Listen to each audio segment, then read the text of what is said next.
Now with Ahsoka officially done and dusted, I thought let's take a look back at all the live action shows on Disney Plus from Star Wars and let's rank them from the worst to the best. Now this is going to include the likes of Mandalorian seasons 1, 2 and 3. It's going to have the Book of Boba Fett. We're going to have the Obi-Wan Kenobi show. We're going to have Ahsoka and Andor. And we're going to rank them here in which one is the best. Now, this is just my opinion. Obviously, you guys might have a different one, but let me know down in the comment section below your opinion. Where do you guys rank them? Smash it down there, smash that like button, click subscribe, and let's talk about the Star Wars Disney Plus live action shows right now. So number 5 for me is the Book of Boba Fett. I mean, is it really a surprise? I would be surprised if no one really, majority, let's just say 90% of people don't have this at the bottom.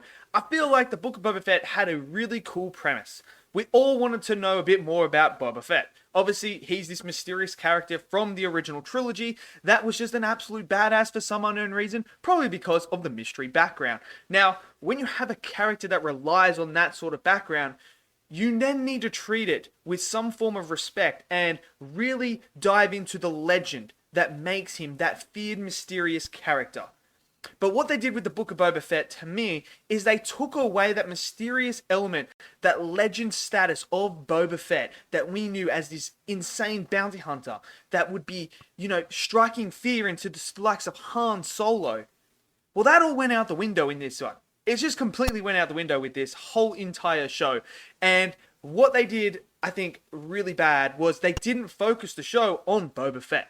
There was so much other stuff going on in this show that it took away from what Boba Fett's show should have been. It should have been about him. Should have been about him being an absolute badass, just going through things. But no, instead, we had this person who's changed his complete mindset to being this peaceful person now. He wants to, just make sure everyone on Tatooine is great. They're having a nice lifestyle. That's not Boba Fett. Mandalorian shows up and steals the show. Steals the show from the main character. There are so many episodes in here that are diverging away from Boba Fett that makes you feel like you're not watching a Boba Fett show. And that's the problem. So I feel like them tackling a character like Boba Fett really didn't work. The story itself is not as enjoyable as you think. Like the first time I remember watching it, I was like, okay, this is decent. But as you progress in the story and then you rewatch it again, you start to see the holes in the story. You start to feel like, man, what they did to Boba Fett, this isn't Boba Fett that we knew.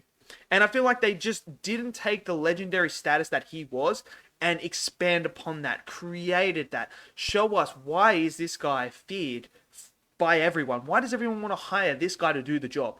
But none of that happened. Look, the visual effects here as well, some of them were just absolutely awful. There were some shots in here that were just like, what is going on? Not to mention the whole stuff with the people putting robotic parts into people. Like that whole gang thing, man. This really felt like a parody of what Boba Fett should be.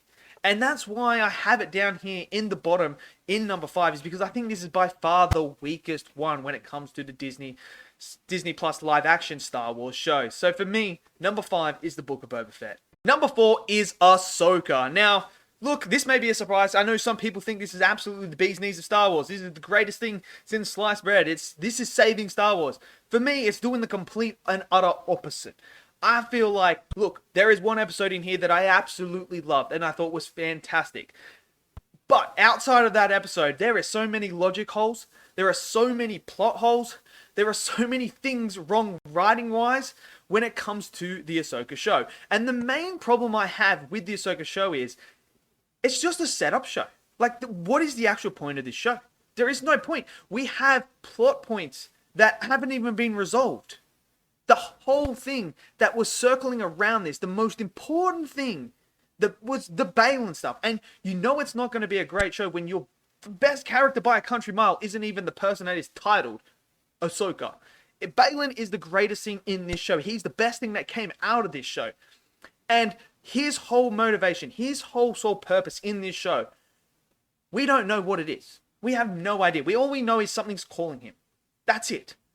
It's like, so you tell me I have to watch another show in order to figure out the villain of this show, what his motivation is?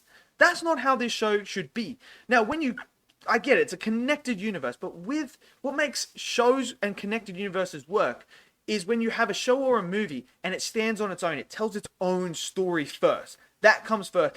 And then it connects into the wider universe. That's what this show needed to be. This show is not. It's just a setup for the next show. It's how do we get Thrawn back so we can create this big climactic event with Thrawn as the big bad villain. Now, the other things that really annoy me here as well is, what is Thrawn's cargo that he's carrying? Nothing gets revealed about that. That's like, they tell us that constantly when we get to that galaxy. It's constantly like Thrawn talking about the cargo gets mentioned so many times. We never get the payoff. Nothing gets paid off in this show. And that is the problem. When you have this show, you invested in these characters, no payoff. The only thing they managed to do, the only payoff they gave you, is they ruined Ezra's sacrifice in Rebels. Because Thrawn's back. And somehow, Sabine, Ahsoka's treating Sabine like, man, this was a successful mission. Bruh, Thrawn's back. Thrawn's back there, you're stuck here. What is that? You also have the problems, the logic holes of Thrawn saying, oh, I'm never going to underestimate a Jedi. I've done it before. Let's send 2 TIE fighters over to get them instead. 2 TIE fighters. Bruv, you've got like 30 there. Just send all 30 of them and make sure you kill them. The Star Destroyer can't even hit people down there. Really? We're really talking about? And then we're talking about Ahsoka, Ezra, and Sabine all there fighting a platoon. I don't care if they're zombie troopers or what. And you're telling me that they can't just take them out with 4 lightsabers. They can't do it. And then when we get up to the top and they're fighting, Ezra and Sabine are fighting these 2, stormtroopers that are up there. These, shock troopers, whatever they are. You're telling me that Ezra just doesn't throw them off with the Force? Just goes, see you later. Done and dusted? Oh, we're on there straight away. There's so many problems with this show. Writing-wise, it's just everything about it. The fight choreography is not that good throughout the whole thing. This is filled with nostalgia. This is just basically like, hey, look at the Clone Wars. Look at the Rebels here. Let me show you this in live action form. That's really what the sole purpose of Ahsoka is. And it's there to just build up this next climactic event. And it doesn't address anything. And it's just one of those shows. I still think it's better than the Book of Boba Fett. It has its redeeming, especially that one episode, which I think is absolutely fantastic. But outside of that, for me, it's just kind of just there. So for me, number 4 is Ahsoka. Number 3 is the Kenobi show. Now, I don't think this show is bad, but I also don't think it's great. I feel like there is definitely one episode in here, episode 4, that is completely and utter filler. That does not need to be there at all. It makes 0 sense. It was just there, just for the sake of it. Now, you have the storyline of Reva. And for me, she's the weakest part of this show. She didn't need to be there. And her whole character arc is just kind of like, really? We're going to go down this route with her? We had this thing with her and Luke as well at the end that I wasn't really, a big fan of. And I feel like most people would feel very similar to how I feel about her storyline. It's just not good. It's not good. It's just soulless. And look, the performance I feel like is over the top as well. And I feel like this character is just, this is where we get introduced to the lightsaber stab as well. That means absolutely nothing. Because somehow, everyone gets stabbed and just doesn't die anymore. Like, rest in peace, Qui-Gon. Unfortunately, bud, you didn't get the gene to be able to survive it. Unfortunately. You're the only person that has died by a stab wound. Everyone else seems to survive these days. But I just feel like that whole storyline with her was just stupid. It really was. Let's just put it, it's stupid. And there are a lot of problems with her storyline as well. But on the flip side, the stuff with Obi-Wan and Vader was really, really good. That, I think, is what saved this show for me, is that conflict that they have with each other. And I really enjoyed seeing them on screen again. And that final fight that they had, the emotional weight behind that fight is just absolutely fantastic. And that, to me, is what won me over it. While some shots in here look absolutely horrible, yes, I will admit that. The green screen looks absolutely awful. Like, it just does not look good. But that whole segment between Vader and Obi-Wan is what elevates this to the third one for me. And then, obviously, you have the badassery of Darth Vader when he fights Reva with no lightsaber. And he is that's how you do it, Ezra. That's how you fight without a lightsaber. And then he brings down the ship, bro. The most badass thing I've ever seen in my life. That is the Vader we wanted to see on the big screen for a very long time. But that's not even enough to save it from being just a average show for me. But That's why I have Kenobi in at number 3. Number 2 is The Mandalorian. Now, I think the first season of Mandalorian is good. I really enjoyed that. I was really excited. I was like, yes, here we go. We got something that isn't, directly tied with the Skywalkers or anything like that. Like, it's its own thing. We're following a Mandalorian on his own adventure, a Western sort of sci-fi story. Sounds absolutely fantastic. Him going on these missions that he's got to do to get information. Like, I really like that storytelling. Then we get to season 2 and I'm like, yes, this is even better than the first season. And then we get that emotional stuff where it does tie finally back in, but it is satisfying. It actually, pays off. Season 1 paid off. At the end there, that finale paid off. He starts getting attached. He's like, I can't leave that kid like that. Then you get to season 2 and he finally gets Grogu to a Jedi. And you have that beautiful moment with Luke Skywalker coming in. This is how you do fan service, but make it work. And it has narrative purpose. And that's what this does. And we see Luke go through and absolutely decimate the Dark Troopers. That, to me, worked. Season 1 and 2, absolutely fantastic. I really enjoyed it. I enjoyed Din's story, and I felt like I was watching what I needed to watch. And it felt like I was getting paid off every single time. And this was a show that I was really excited for and was paying off. And I was so excited for it. But then you get to season 3, and this is why The Mandalorian can not be number 1. Season 3, to me, took everything what season 1 and 2 was and did the complete and utter opposite of it. Bringing Grogu back is just there for commercial purposes. It's just there to be like, hey, we need to make money. He's the big draw. That's why people want to see it. It's because of Grogu. The story between Din and Grogu was done. It didn't need to be there. And then you started to see Bo-Katan take over the show. And it started to become the Bo-Katan show. And, this whole idea of it being, showed to us that this was going to be about Mandalore. Taking back of Mandalore. But it's not.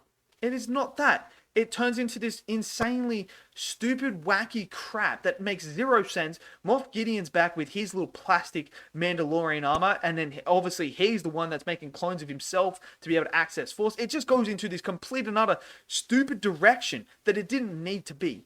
That really hinders The Mandalorian. Season 1 and 2, we're talking like 8 out of 10, 8 out of 10, or 9 out of 10. Season 3, we're talking about 3 out of 10, 2 out of 10. Like, it's just the biggest fall from grace in a show that I've ever seen. And that's why I can never, ever have it rivaling my number 1. It's because of just the season 3 is just absolutely utter awful. I just felt like it was dumb, stupid, and the writing is awful. Just the characters were all off. And I really did not enjoy it at all. But that's why I have The Mandalorian at number 2. And number 1 is Andor. I think, to me, this has been the best piece of Star Wars we have had since The Revenge of the Sith. Obviously, I absolutely love The Revenge of the Sith. I love that movie. Obviously, the original trilogy is absolutely love. Episode 1 and Episode 2. Episode 2 is not that good. Episode 1, I don't mind it. But this Andor, to me, it made Rogue One better. This show made Rogue One better. And this made Andor as a character even better. And what I mean is, the writing of this show is exactly what I wanted Star Wars to be. Like, yes, I get it. We can have these, these shows and movies with Jedi and stuff like that. That's like, hey, look, cool fights and stuff. But then we can also have these deep story, these deep character arcs, these insanely deep stories that we want to see. And that's what Andor is. It takes the building blocks of the rebellion and tells that story. It has the best dialogue in all of Star Wars. I would honestly say this has the best dialogue. That scene with Skarsgård, bruh, the burning of the sun. I will not see a sunrise. Like, that whole thing is absolutely insane. It's goosebumps galore when you watch it. The story behind the prison. This shows you how bad the Empire really is. We know the Empire is bad, but this takes it to another level. This showcases you how bad the Empire really is. And it shows you the necessary steps that the rebellion had to take in order to get to where it is. And the rebellion isn't completely innocent. It has blood on its hands as well. But it's necessary blood that they needed to do in order to tackle this big bad. And that's what I love about it. It shows you both sides and shows you just how evil this war really is. Also, the cinematography is easily the best of the live action shows by a country mile. Some of the shots here are absolutely gorgeous. The story is fantastic. The plot is great. And I love how it's like 12 episodes. And they're all like, 40 minutes plus, basically. I think there's only one episode that's 30 minutes. The rest of them are all normal length, 12 episodes. It's completely satisfying. And to me, this is easily and far bar above every other one. This is the one that I think is just absolutely brilliant. So for me, Andor is number one. So there you have it. That is my ranking of the Disney Plus shows. Let me know down in the comment section below, where do you guys rank them? You probably have different ones to me, and that's completely fine. That is completely fine. This is just my view on these things, but I want to know yours, so let me know. Smash that like button, click subscribe, and I'll see you guys next video. Until then, stay safe, and peace out.